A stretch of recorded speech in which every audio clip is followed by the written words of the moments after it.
Oh, come on, jump up in the air. Jump up, don't be scared. Jump up and your cares will soar away. Hey, I didn't see you there. I'm just trying something called showering. I don't know if you've ever heard of it. Anyway, I've been floating here and I've been thinking about how related the Mario world is to reality. Like, did events such as the moon landing and 9/11 happen in the Mario universe? I've gotta know. I was also wondering why Mario cows look so cartoony, but the meat in the Mario Party games is just so realistic, but that's a different story. Anyways, I was thinking about the real world, and that led me to my favourite real event, Avengers Infinity War. You know that one time where exclusively America got torn to shreds as that big great guy tried to find a shiny rock? Yeah, that. I kept thinking about the relevance to Mario Kart, and I came across the inevitable snap. The moment half of all living things got wiped out. This sparked an interest in my mind, and got me wondering, how would the Mario Kart series be affected if I put a move like quadruple chin over here and snapped half of the Mario Kart tracks out of existence? Now this proposition comes with a lot of very fun and exciting rules that make this a lot more interesting than first appears. Firstly, I want to completely ignore retro tracks. In a universe in which only half the tracks exist, I don't see them doing retros at all. And let's just be real, if I had them as options, I would just remove all the retros and the other removed tracks would just be a weird continuity error if the OG version was removed but a retro was kept. My next rule is that they have to be perfectly balanced between each game, like all things should be. I could just be devious and remove all the Super Circuit tracks, cause fuck Super Circuit, but that would make this less interesting, so that wouldn't be happening. Alongside this, the tracks I choose for each game have to be arranged to make coherent cups that make up the game. It can't go from Baby Park to Rainbow Road in the span of one track, I'm afraid. Also, these points aren't as important, but if anyone is wondering, I'm not including Battle and Special Tracks, and Tour, and the arcade games that exist in this universe for the sake of simplicity. So how will I be choosing what tracks live and die? Well, I have a few factors which will determine this. Firstly, the difficulty of a course is very important to me. I can't have 8 courses that are all circuits, but likewise, I can't keep the entirety of the special cup for each game. Next up is popularity. Now, I could just do what Marvel themselves did and basically keep the most popular characters, except for Spider-Man and Groot, who got the dirty treatment. I don't wanna go, Spirit, please. But that's not entertaining. I will focus on making these cups as interesting as possible, and as popular as possible, but sometimes some classics will need to go. The theming of a track is also a big deal. All games have a desert, a snow track, a forest, a city or a town, a circuit, Bowser's Castle, and a Rainbow Road related track, so keeping a wide array of these while avoiding repetition will be key here. The final factor is, of course, the most controversial. My opinion. In the end of the day, I am the one who snaps, so I decide what lives and what dies. If anyone disagrees with any of my takes, make sure to leave a comment explaining your point of view, so I know you're insane and I can add you to the snap list. My opinion is objectively correct, so don't say otherwise. Now, let's get into the first game, being Super Mario Kart. This game, being the first in the series, is a crucial one to get right after being snapped. Without this game being so successful, the series probably would have given up a long time ago. So let's see what we're working with. We have 8 environments, being 4 Mario circuits, 3 donut plains, 3 ghost valleys, 3 Bowser's castles, 2 vanilla lakes, 2 choker islands, 2 Koopa beaches, and a singular rainbow road to close everything off. Honestly, this is really nice to work with, as it means I can include 1 of each environment, and then 2 more repeats while making them all coherent. So here's what I've cooked up. Firstly, we have Mario Circuit 1, the OG to start it all. It's basically the Iron Man of this game, and for that reason it can't be taken out. Vanilla Lake 1 then follows. This track was in the 3rd cup of the original game, but realistically, it's just an oval, so I moved it down a little. Koopa Beach 1 is next, and it is also pretty simplistic in layout, with a focus on learning basic driving and drifting skills. Following is Choke Island 1. Not much to say about it except that it's a solid theming. Finally, we have Bowser Castle 1 to end the first cup. The Flower Cup would start off with the Mario Kart 8 Star Donut Plains 3. This track is also the most well known of the plane theming, just due to how well known every Mario Kart 8 track is. Vanilla Lake 2 also appears in this snapped version of the game, as the snow environments are probably some of the most visually different and appealing in this game, much better than Constant Dirt. Ghost Valley 3 would be a good tension builder from this point and has a surprisingly complex layout. we'll close the cup with Bowser Castle 3 and Rainbow Road. Bowser Castle 3 is the only logical penultimate choice here, as Bowser's Castle 2 is Bowser's Castle 2, and it only makes sense to have at least one Bowser's Castle before the end. Closing off with the Rainbow Road track was a clear move as well. I apologised to all the Choker Island 2 fans, but that's my official snap track selection for Super Mario Kart. Hopefully you're starting to understand the concept of this video, if you didn't understand it before, even if we're already like 5 minutes in.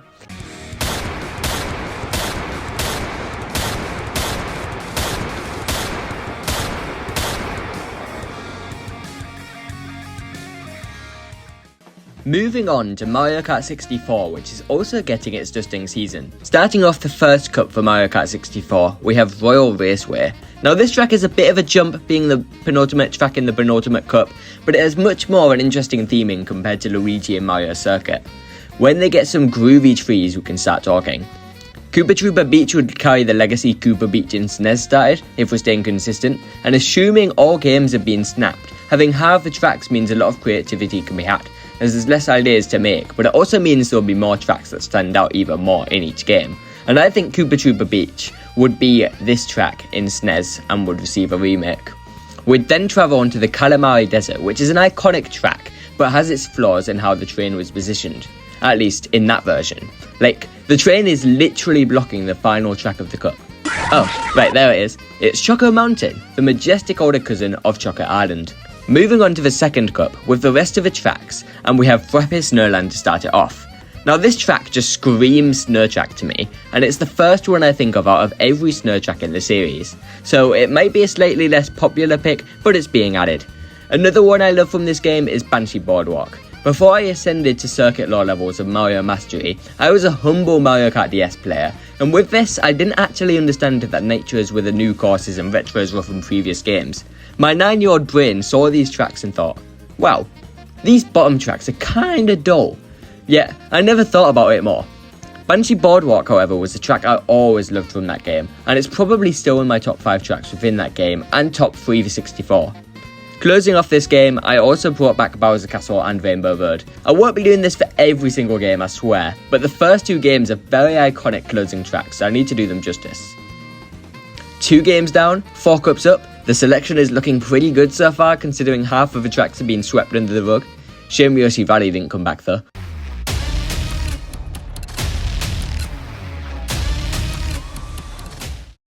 Tis the game I don't really care for, Super Circuit. Now, I think the track selection in this game is pretty top tier, don't get me wrong, but even with these 8 tracks I picked, I personally would be sitting out for the play session of this game. We start off with Shy Guy Beach. You'll see a common theme forming that I don't actually just pick the starting track for each game. With half the spots gone, it's so easy to just remove the circuits in favour of simple tracks with a more established theming. This is followed by Cheeseland, which has always been a favourite from this game. Speaking of favourites though, with Sky Garden next, which would only be sticking around on the condition it stays exactly how it is. Sky Garden, I love you just the way you are. Next, we have Sunset Wilds, which is another track we're not letting Nintendo destroy. I'm just glad they haven't tried to remake it yet. Right guys? Closing off, we have Boo Lake, which is our spooky track for the game. If you're unaware, Super Circuit has 4 cups of 5 tracks, which is why this cup has 5. I'm not just a born at counting, I swear. You might be surprised to learn that this track to open the second cup for Super Circuit is, well, a circuit. Personally, Luigi Circuit feels a lot less like a typical circuit and rather a more simple themed non-circuit track. Think of the Moo Moo tracks for what I mean. Snowland would also return, but God forbid they remove the shake. Like, I know Wario is packing, but we don't need the entire screen to jiggle in his presence just to be aware of that. Ribbon Road is another absolute classic from this game, which is making me realise just how stacked the original 8 retros are from this game. Nothing but banger after banger. Closing off, we yet again have a Bowser Castle and Rainbow Road. Yeah, in this case, it's Bowser Castle 2. No real reason except for it's the harder Bowser Castle, so it makes more sense to close off the game. Also, this Rainbow Road is peak, I just want to make my status on that very clear. Rip to all our soldiers, especially Yoshi Desert though. You were taken from us too soon. Inevitable. Double Dash. Now this game was known for having 2 races per kart, but since we're removing half of each game, let's just get rid of half the races. Anyway, let's get into the list. We're starting this one off with a track you may remember me talking about being my favourite starter track in my Mario Kart 9 retro prediction, which you should watch, which is Luigi Circuit. Now this track has such a simple gimmick, but it's so much fun. Being able to go towards the other races feels like majestically charging into a war in the Renaissance period. Bring this back next game, but make all the kart's horses, the items as shields and swords, with all the tracks being 15th century Europe, and we're all set. Next up, I got Baby Park. Yes, I see half of you already going to the comments to summon demons to my address, but hear me out. In the nicest way possible, if you don't like this track, it's a skill issue. So now, it's still in the game, you should go work on that. Moving on, we got Mushroom Bridge. Nice little town. Nice big bridge, nice good rating from me. Closing the cup is Daisy Cruiser. This has to be the standout track within this game, and people remember it for a reason. It would be a war crime to leave this one out. Now personally, I think I slayed, period, on skibbity, no cap, as the kids would say, on this next cup. This might be top 3 in the entire video. Waluigi Stadium as the premier track may be a bit of a controversial move, as it's quite high action to be the start of a cup, but when you see the rest of the tracks, you'll know why it's first. Dino Dino Jungle and DK Mountain had the feud of a lifetime over the next slot, and even in my final tracks list I've got them both as options here, whereas everything else was finalised. Ultimately, I gave this slot to Dino Dino Jungle, as I just see it's more impactful. Now, I'm going to say something really controversial, which is that I think that DK Mountain's just like DK Summit, but weather reversal. Hear me out, okay? Both start with a cannon shot into a quick descent, both have DK in the name. Both have similar layouts. They're literally the exact same, obviously, and there's not at all a conspiracy that I just believe in by myself. Anyways, Wario Coliseum. Why is this track not returned yet? I could not tell you. I just hope they try not to mess with the track too much if it ever returns, as I see them butchering a transition to 3 laps for this track. Whoa, who would have guessed? It's the semi-obligatory Rainbow Road slot to finish off. Some of these tracks are pretty massive. You know what else is massive? The fact that Yoshi Circuit somehow didn't return.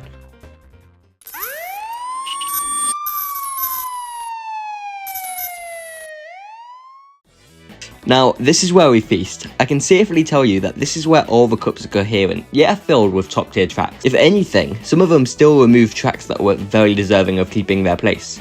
Using DS as an example, since it's the next game on the list, you can see out of the 16 tracks, obviously I'm not going to pick Figure 8 Circuit, Yoshi Falls, Desert Hills, DK Pass, or Mario Circuit from this game, which already eases my task as Thanos. So yeah, I'm about to do something some of you guys won't agree with and make Shroom Ridge the opening track for this game. Now, I know it's made for the final track of the second cup, but all the starting tracks in this game kinda suck, which left me with this or Cheap Cheap Beach. Luigi's Mansion wouldn't work as a cup opener, so I decided to place it second, as I couldn't forget such a classic track. Moving on to my favourite track of the series, we have Delfino Square. I might make a separate video on this track, but if there's any other tracks you want individual videos on, make sure to be very vocal so I can definitely see it. Closing off Cup 1 for DS, we have Airship Fortress, literally the most popular track in the game, so it's kind of vital we give it a spot here. If you thought the first cup was good, you haven't seen anything yet. We open the show with the infamous Waluigi Pinball, which would still be the most popular track of this game, before visiting Tick-Tock Clock. Now, I'm kind of interested if I did this for the levels in Mario 64, would I have kept Tick-Tock Clock? Without thinking too deeply into it, I think I would have, which would have helped it keep its relevance intact for DS. Next, we have Bowser's Castle and Rainbow Road. Except, we don't. I know, how crazy that sounds, cutting the most iconic duo, but all I can say is this Rainbow Road is mid, except for the anti-gravity loop, which was clearly just copied from 8. This track brings nothing new, so I cut it as a result. What we do have, however, is Peach Gardens. Now this track just feels like the perfect calm before a storm, and it had to be included. The storm, however, is Bowser's Castle, which is personally my favourite Koopa Fortress in the series. The amount of moving parts in this track was genuinely so different for the time, and it always stuck with me. No Yoshi Falls?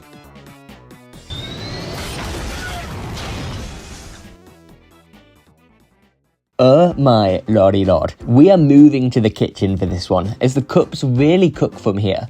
If we merged the Wii and DS snapped course selections together, we'd probably have the greatest nature selection of all time. Mushroom Gorge as our starter track is a perfect representation of this. With the simple theming and the pretty unique gimmick, this track would create a perfect first impression. Toad's Factory may be forgotten by Nintendo, but it certainly wouldn't be forgotten here. This track has the perfect blend of creative ideas and simplicity to work in the new Mushroom Cup. Coconut Mall, following this, literally make the greatest cup of all time. Going from classic to classic to classic like this actually makes the whole snapping scenario good in this case, getting rid of any filler content like the circuits. Closing off the first cup is DK Summit. This is such a popular track, but even then it's somehow the least popular track within this cup. This video is just showing the sheer amount of amazing tracks within DS and Wii. Cup 2 begins, and we have Koopa Cape. Now this cape is certainly Koopaing, unlike the remix which removes random parts. Let's just keep the original this time please. Maple Treeway feels like a track that's already popular, yet I think people love it even more than what's on the surface. Tracks like Koopa Cape and Coconut Mall have the odd haters or people who think it's overrated, but find me one singular person who thinks this track is like the spawn of Satan, and then we'll talk. This track is definitely only popular though because of the jerk-off bridge, let's be real. Grumble Volcano feels like a substitute for Bowser's Castle, so I've let it play the role of the penultimate track. It has the level of difficulty and the amount of lava necessary to replace it, and this may be a hot take, but Wii's Bowser's Castle is one of the worst ones in the series. You can put the guillotine away lads, I don't even have a body to lose. We're closing with Rainbow Road. Is anybody surprised? No? Moving on. Kaplooey. We're down to the last two games, and damn the script has taken a long time to write. If you're wondering why the gaps between vids is just so long, it's partly due to the quality of the content and my other real life things, but I also just spend so long researching and adding things to the script, to where it takes forever. I just want to mention that briefly for some context before getting to the rest of the track. Also, it's literally been so long I'm adding this to the script 2 months later, but I have a Discord server now, so please join it. It's in the description and the pinned comment if I don't forget. For Mario Kart 7, we will be skipping Toad Circuit for the obvious reasons, and we will start with Daisy Hills. This is one of my favourite tracks from this game, with the vibes being immaculate, along with the adorable goats watching from the sides. Shy Guy Bazaar is another one of my favourites from this game, as while it is a desert track, it really subverts what usual desert tracks stand for, and usually I don't care for them as a whole. They're coarse, and they're rough, and they just get everywhere. Music Park is a fan favourite for a reason. All I'll say for this one is I'm surprised they never made a track about music before this point. Piranha Plant Slide, would you have guessed it, is also one of my favourites from the game. I feel like Mario Kart 7 really hits the nail on the head with the first half of the game and the more simple track concepts. We have the Flower Cup or Leaf Cup or whatever Cup 2 would be called in this instance, and I decided to place Rock Mountain or Alpine Pass first. This track is pretty well designed as a gimmick fully around the new features and introduces its mechanic much better than Cheap Lagoon and introducing water sections. Wario clearly just gets the best tracks, and Wario Shipyard puts Cheap Beach to shame with how it utilises water. Unlike Music Park, this feels like a concept I never would have seen Nintendo doing. The sunken ships are great to drive around and makes me slightly annoyed we haven't had a deep sea diving game from the Mario series. Rosalina's Ice World may not scream Galaxy as much as some people would like to stretch, but I still think this is a solid track that serves its purpose as a penultimate race. I also just really like this one thin 180 at the start of a race, so that's kind of half of my reasoning, but we ignore that. Whoa, another top tier Rainbow Road. It's almost as if they realised how to do them now. I'm just glad they didn't mess up on any future Rainbow Roads they made.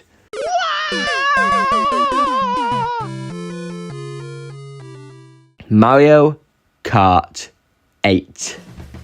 This game has so many tracks and so many cups mixed with retros and nitros, so here's the rundown on 8 Deluxe. I'll only be including the base DLC, and with that I'm only going to make 3 cups for this game.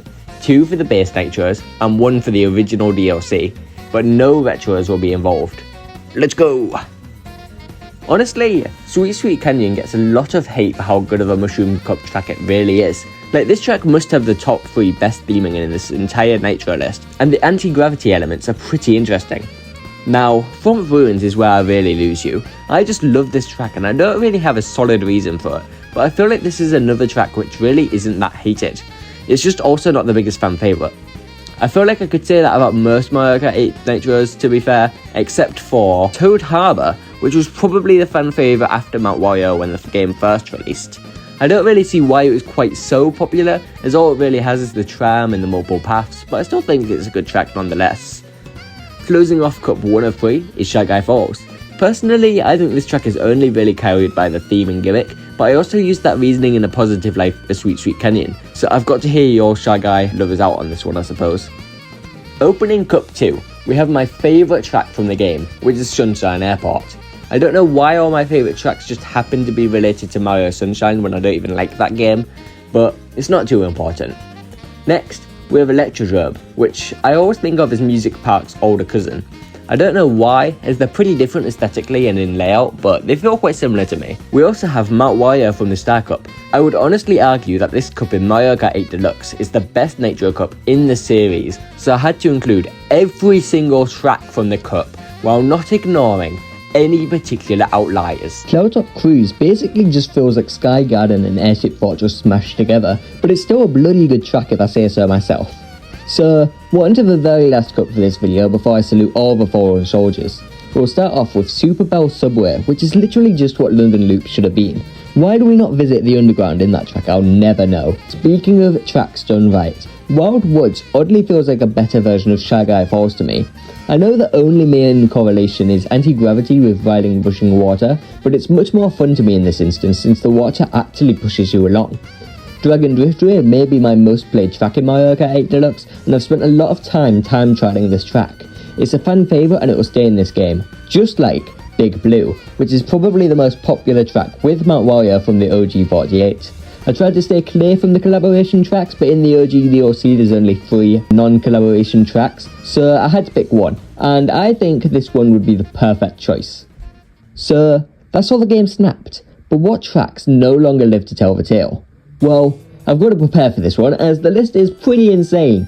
I would be snapping SNES Mario Circuit 2, SNES Mario Circuit 3, SNES Mario Circuit 4, Donut Plains 1, Donut Plains 2, Ghost Valley 1, Ghost Valley 2, Chocolate Island 2, Koopa Beach 2, SNES Bowser Castle 2, 64 Luigi Raceway, Moo Moo Farm, 64 Mario Raceway, Toad's Turnpike, 64 Wario Stadium, Sherbet Land, DK Jungle Parkway, Yoshi Valley, GBA Peach Circuit, Riverside Park, GBA Mario Circuit, Cheap Cheap Island, Yoshi Desert, Lakeside Park, Broken Pier, GBA Bowser Castle 1, GBA Bowser Castle 3, GBA Bowser Castle 4, Peach Beach, Dry Desert, GCN Mario Circuit, Sherbet Land, Mushroom City, Yoshi Circuit, PK Mountain, GCN Bowser Castle, Figure 8 Circuit, Yoshi Falls, Cheap Cheap Beach, Desert Hills, DK Pass, DS Mario Circuit, DS Wario Stadium, DS Rainbow Road, Wii Luigi Circuit, Moo Moo Meadows, Mario Circuit, Wario's Gold Mine, Daisy Circuit, Dry Ruins, Moonview Highway, Wii Bowser Castle, Toad Circuit, Cheap Cheap Lagoon,